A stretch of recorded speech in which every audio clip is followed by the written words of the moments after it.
A generative question is one that changes the way people think. And you do that by asking questions that either make the invisible visible, like what's your intended message?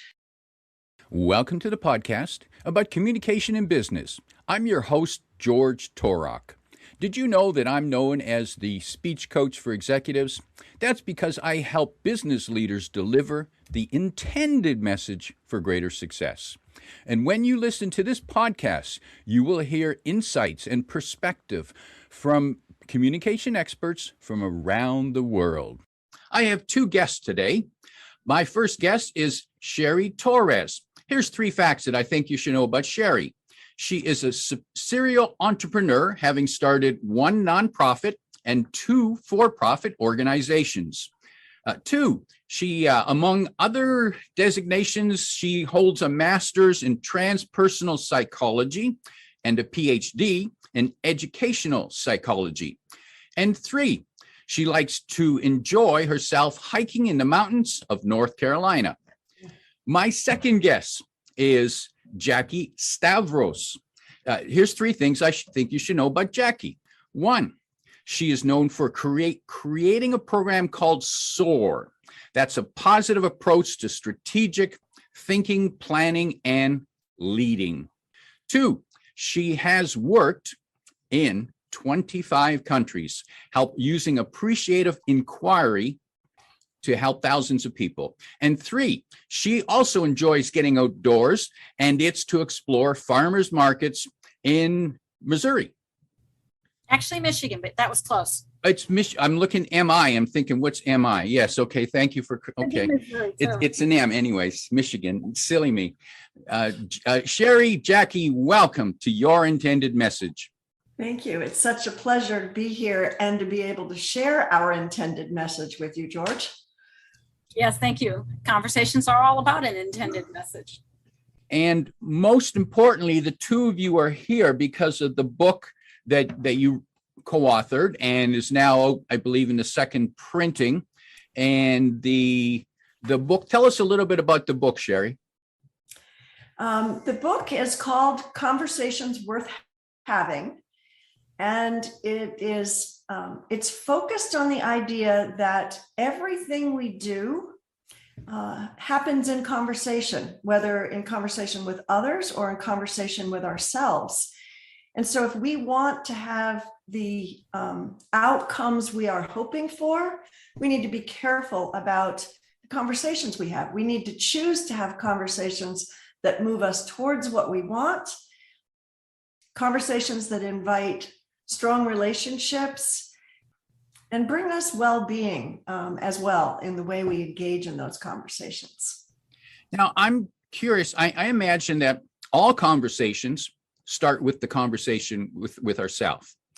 And I'm also wondering, how much control do we have over those self conversations? That's a great question, George. I think if you're aware of it, and we're talking about it now, you have an intention to decide, am I going to come into a conversation above the line from an appreciative space, or, am I below the line? And in our book, we talk about the importance of tuning into yourself and simply asking a question, where am I? Am I above the line or that depreciative place below the line?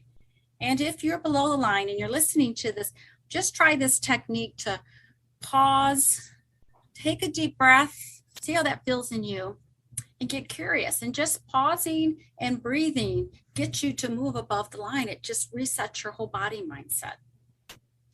Jackie, I want to clarify what the line represents.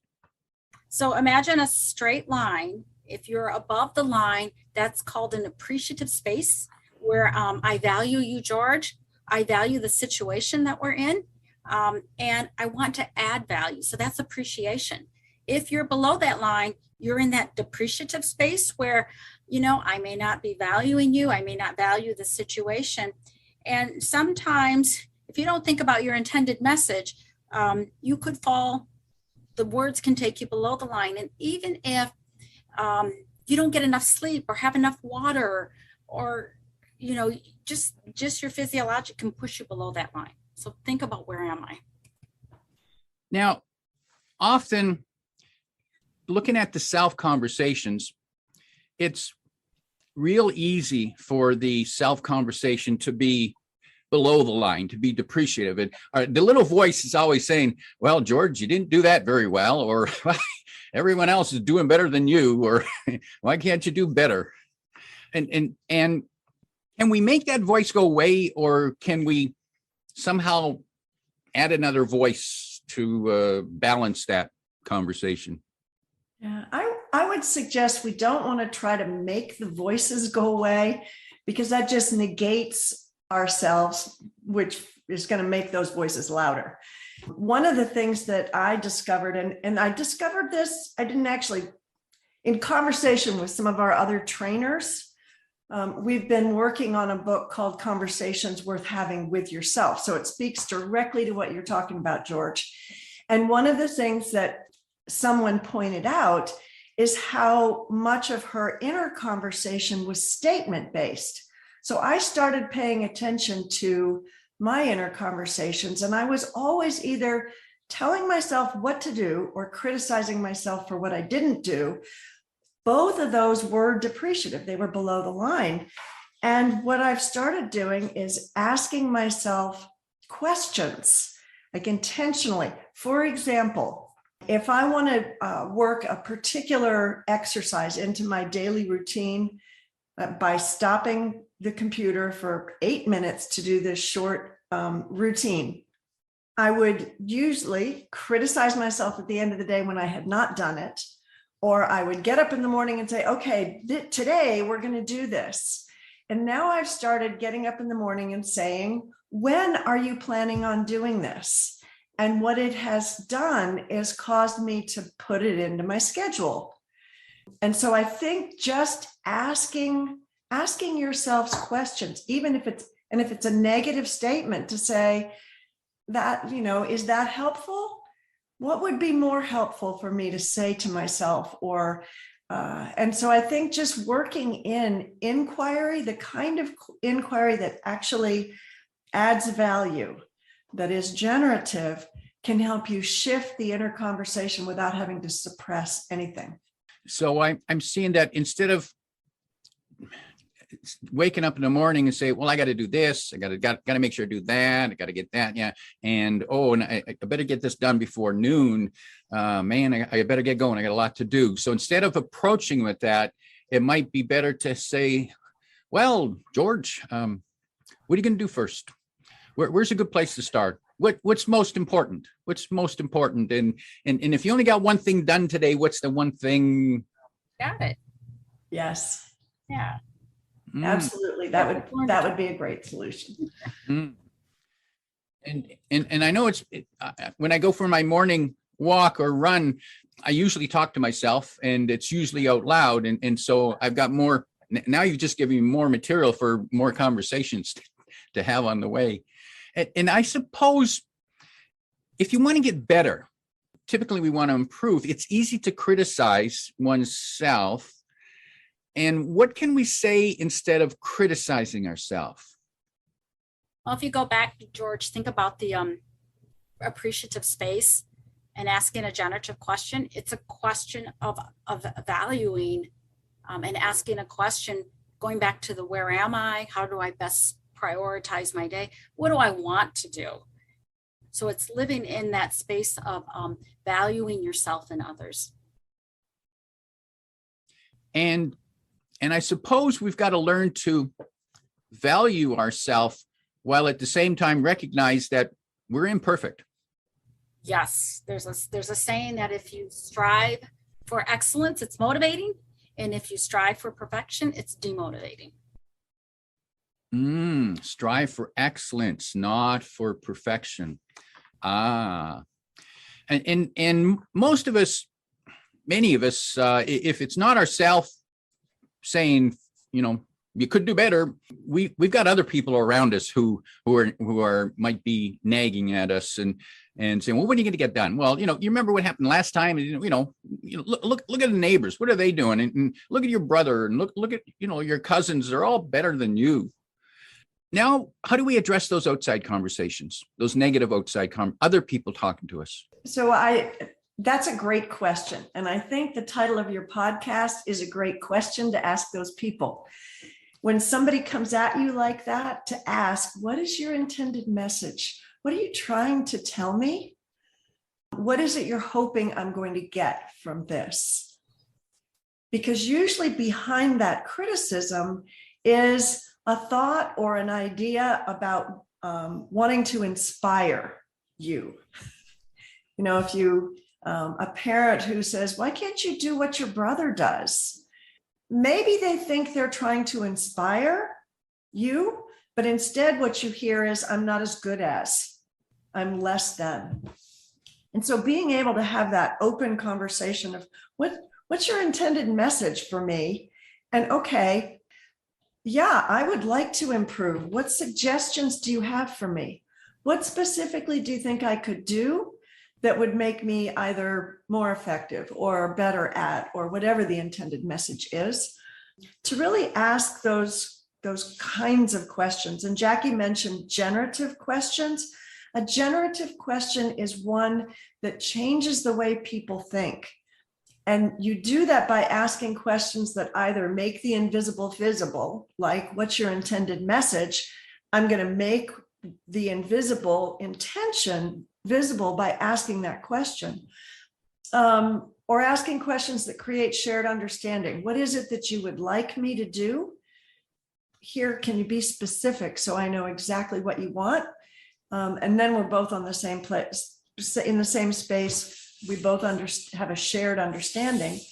The third thing a generative question does is it generates new knowledge. You know, I wish I could do more of what my neighbor does, but I'm not sure how she does that. Do you know? And now I'm going to gather new information. Or I go interview my neighbor to say, how is it that you're able to accomplish all of that? So I get new knowledge. And then the fourth one, which is often the most fun, is inspiring possibilities. What if you did this? And, you know, imagine that. How would we do that? So it's kind of opening up the door, but all of those kinds of questions literally broaden your view of what's happening. And that changes the way you think about any situation. Now, Cheri, I noticed some powerful wisdom in there and advice. And what resonated with me is that when we think we're being criticized, that instead of responding in anger or defending or counterattacking, we respond with curiosity. George, that's exactly right. Get curious. Jackie mentioned that tuning in, that, you know, when we started at the beginning and you were like, well, can we be intentional with our conversations? That when you, and if someone criticizes you, it's normal to feel defensive or like wanting to lash back. But if you pause, that interrupts that pattern. And it also interrupts the biochemical soup that is starting to be dumped into your system.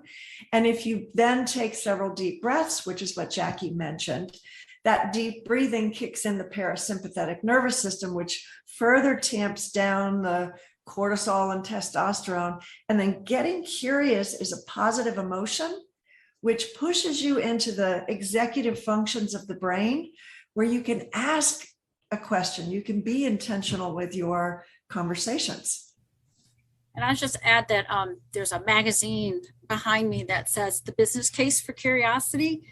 So Harvard Business Review did an article on the business case for curiosity for business leaders, and you think about their intended messages. And if you were to just look up, Google curiosity, all the health benefits of curiosity. And if you're naturally curious, it's easier and it's more natural. You'll be asking generative questions. And I'm reminded of my hero, Curious George the monkey. And it sounds like most of us need to nurture our curiosity. And I'm also guessing that you can't be curious if you're angry. Right. And that's the importance of pausing and breathing, because Cheri just talked about the neurological effects and the physiological effects. Just if you had a smartwatch on and you saw your smartwatch where your blood pressure is high, your heart rate is high, if you just paused, maybe took 2 or 3 breaths, if you're angry, you'll watch your smartwatch. Your blood pressure will level off, your heart rate will be at a better pace. It's just good for you. It sounds like our body is going to do natural things, and if we're only more aware of what might trigger those reactions, and then we can control what happens after. Like we can't avoid being initially angry or initially shocked or initially confused, but we can control what happens after that. Is that what I'm getting? Yes, because you'll feel your heart, your body, your mind when you're below the line. You feel that. And so when you just take that pause and breathe and you begin to get curious, you can be more intentional about what will happen next. And George, I think if you think of it, or if you're listening to this, if you think of the body, the brain, the nervous system as having 2 primary functions, and the first and primary one is to keep you alive. And our brain has not evolved much from, a very long time ago. And so it doesn't really know the difference between a threat to our body, our physical being, and a threat to our ego. And it responds the same way. So if we can recognize, oh, this is when I get defensive, I get angry, I get triggered. To be even this is, I've never done this, but it's just occurring to me now, to be able to say thanks. And let me just pause for a minute, because I think this is a threat to my ego. And if I go off, I will not be able to handle this in the way I'd like to, because when we are highly triggered to defend ourselves, or we get very angry, we actually lose connection to the executive functions in our brain. Oxygen is cut off from them. If you were to put your palms on your head, like on your forehead with the fingers pointing up, when the thumbs are pointing up, you're above the line. You're able to use the prefrontal lobe. You're able to be creative. You have access to empathy, the emotional centers. And if you put your hands behind your head, that's where the reptilian complex, where your fight or flight is. Your thumbs are pointing down. You're below the line, and you're not going to have a conversation worth having. And the odds are you're not really in control of those conversations. And research shows that you have a split second. It's about 0.25 seconds to intentionally pause before the amygdala, which is a neural mass in the midbrain, before it hijacks you and throws you into the fight or flight mode. But the more you practice, the bigger that gap gets, and you can train your nervous system to say, oh, this is not a threat to my body. I'm okay. Now, I'm thinking of a case when it comes to a threat, when there's both a threat to the body and to the ego. And what comes to mind is road rage. Because often there might be a physical threat because someone just pulls in front of you or pulls out in front of you. So there's a physical threat which has now been averted. And now I guess the ego gets in the way after that. Rage, yes. And so it sounds like we need to recognize this ego that we carry around and that we think is so fragile, and maybe we need to have a way of protecting our ego, or boosting it, or what can we do with our ego so that we don't feel so threatened? I think it gets back to it's the questions you ask yourself. It's really asking yourself, where am I? What's going on here? What are the facts? What am I making up? It's those questions that begin to put you in a good place that you can now move from the conversations with yourself to the conversations with others. Let's go back to the conversations with others and explore the concept of what you call inquiry, appreciative inquiry. Mm-hmm. And so how would that work in a conversation that you're having with another person, another individual? So if we take appreciative inquiry, and you just kind of deconstruct those two terms, we talked about appreciative, which is above the line, valuing you, adding value. And inquiry is the power of our questions. It's the way we begin to ask questions. So if you and I, George, you and I are in a conversation, one of my favorite appreciative inquiry questions is, tell me what your wishes are. What do you want more of? And listening to that, and then saying, okay, so how might we move forward together? And so it goes back to, we talk about two practices, generative questions and positive framing. The generative questions can bring you into a positive frame. And in the workplace, how might a leader make better use of that questioning, that appreciative questioning when working with their teams? George, it's a great question. I think leaders, if they take the time to, again, pause, breathe, and get curious, what is my intention here? Again, the name of your podcast is like spot on, because a leader should be asking, what's my intended message? What am I trying to do when I go out to talk with my employees or the staff or managers? What's my hope? And what we talk about in the book is that actually is the positive frame. What is it we want to bring about? What's the outcome we're hoping for? That's a positive frame. And then then the question is, how do I engage the people that I'm going to talk with around that? And I think for leaders, so often leaders feel like they need to have the answers and then tell people what to do and get buy-in. They've been rewarded for being great problem solvers and coming up with great ideas. But George, if you think about it, things are so complex now. And there are so many people that work in an organization that have information and pieces of the puzzle that a leader doesn't have. And so by asking and engaging others in the organization, actually in the process of creating that outcome that you're hoping for, the leader is bound to get to a place that would be more creative, more inclusive, potentially more innovative in achieving that outcome, because they're asking questions instead of telling and asking for buy-in. In the world of appreciative inquiry, we say people commit to what they help create. And so you don't have to get buy-in. If you've engaged people in the planning process or in the creativity process, in the forming of a proposal or a project, they're on board because they helped create it from the outset, and they're committed to wanting to make it happen. And I'm hearing that if you want to build a stronger team, ask more questions and give less commands. Yes.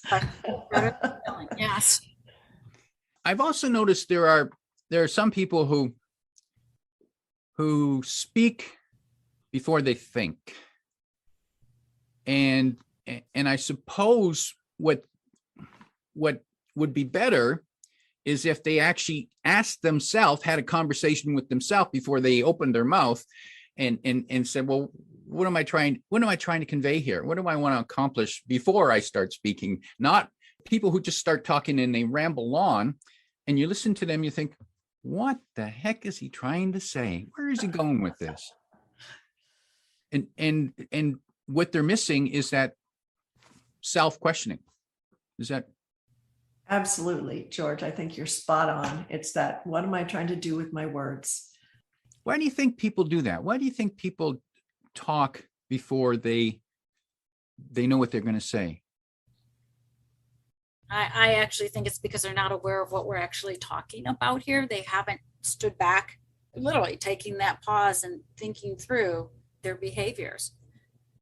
I just think, that's a very courageous conversation to have, to think, how can I better communicate? Ask questions. How do I think about, if you have an employee who's late to every meeting, we actually talk about this in our book. Is your intended message to talk about being late to meetings or being on time? Or if you frame it, what makes a high performing team? And if we're going to talk about questions of a high performing team, what will probably come up is, let's get there on time. Let's be prepared. And so I think I noticed as you Jackie, as you went through that, I noticed a reframing of the conversation from "you're late again, you're late, show up on time," to reframe it to, well, hey, what's best for the team?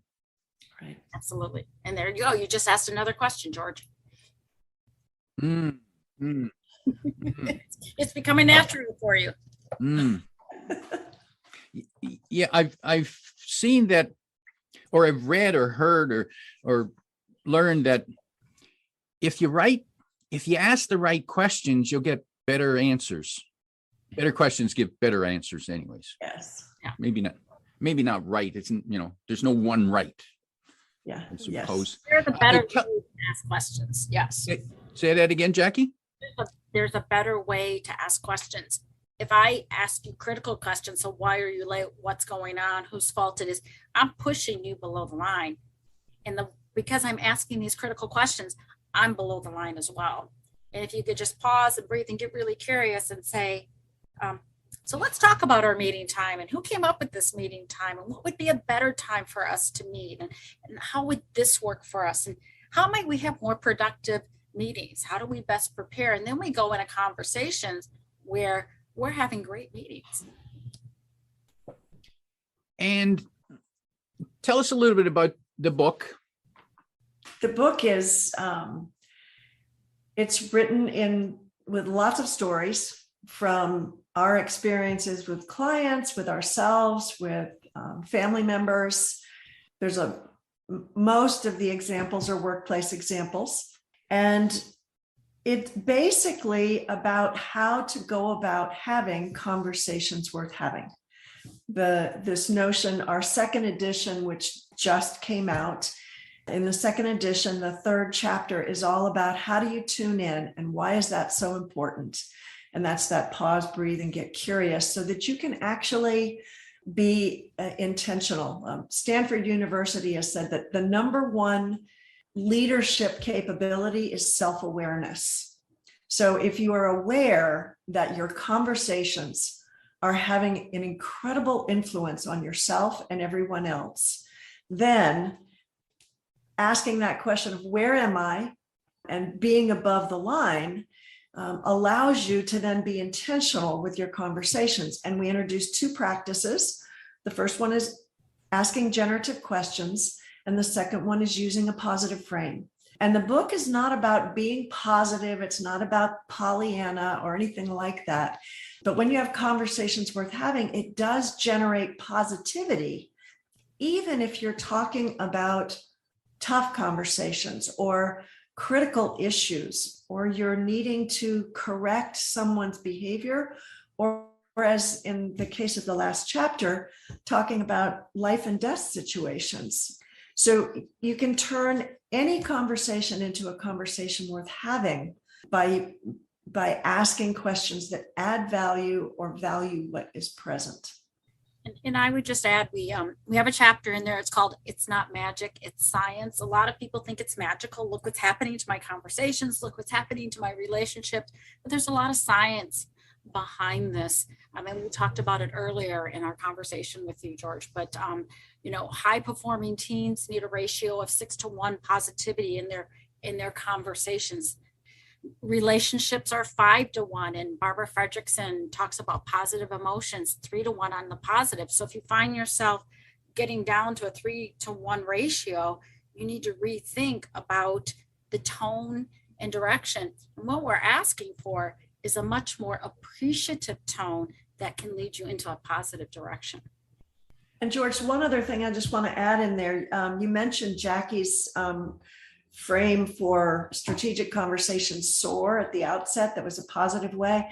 And our chapter, we have a chapter in the book that also is on how to use scale conversations to the whole organization.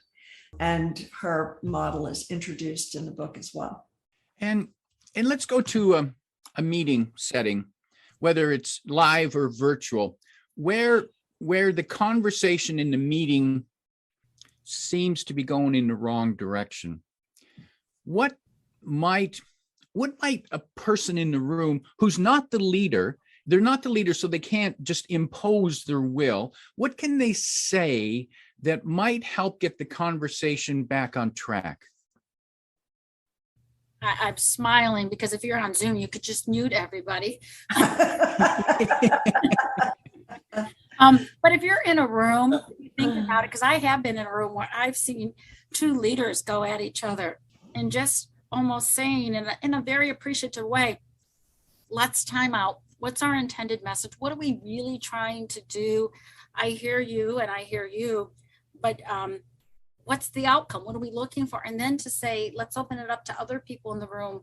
You know, as Cheri mentioned earlier, we're surfacing assumptions. We're trying to get a shared understanding and not jump into the blame, attack, defend mode, and also not jump into this is how we're going to get out of the problem. Take some time to really explore, is this the real problem? What do we really want to talk about? What is our intended outcome? And then have a conversation around that. Yeah, I think the beauty of this, George, is that anybody at any level of the organization can always ask a question. And a question can redirect the conversation. Even something as simple as, I wonder what other people in the meeting are thinking about the topic right now. Do you think we could go around and just kind of get a reading in the room, which quickly diffuses and also gives people the opportunity to step in without doing anything to harm the ego of the leader. Now, it's not always easy to come up with a good question in the moment. So what can a person do to be prepared or armed with better, or at least the thinking to create better questions?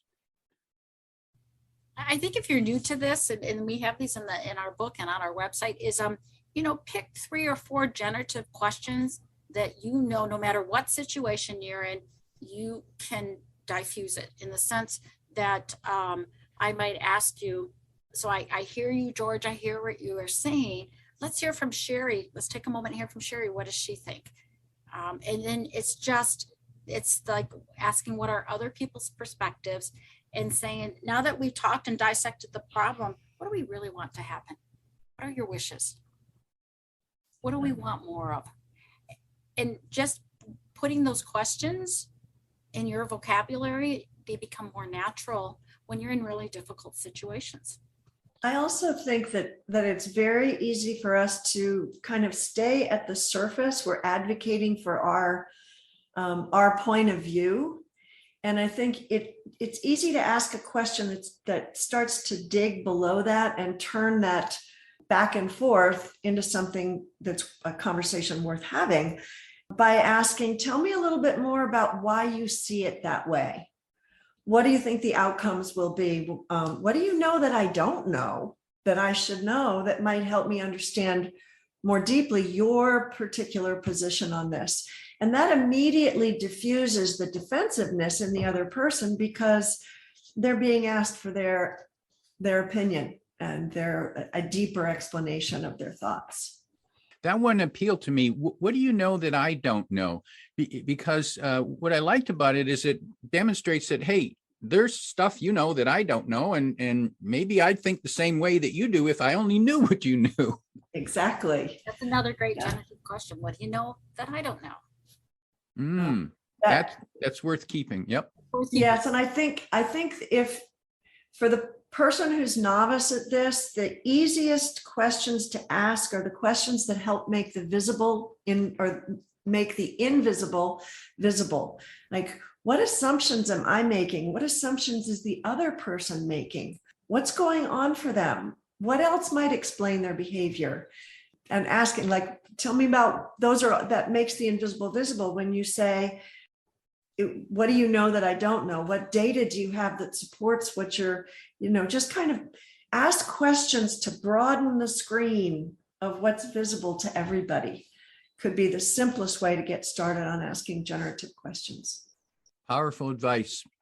My two guests today are Cheri Torres and Jackie Stavros, reminding you to ask questions that make the invisible visible.